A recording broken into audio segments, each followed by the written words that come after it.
সবই তো ডিম মারা মাছ পেবে।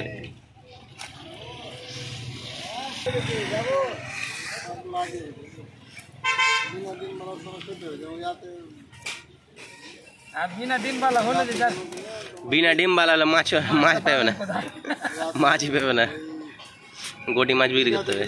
हाँ ठीक है, सब जो डिम मारा माछ पेबे तो माछ कोথায় পাবে আবার? ठीक है ওখানে মাছ ছোট মাছ ধরে নিলে না যাই না তো ওখানকার মাছের উপরে নির্ভর। মাছ মেরে অনেক ফ্যামিলি সংসার চলেছে।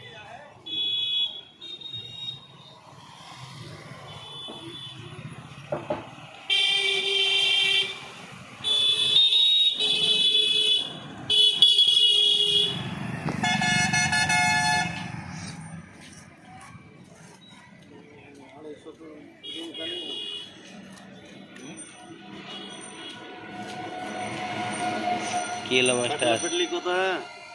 220। হ্যাঁ 220।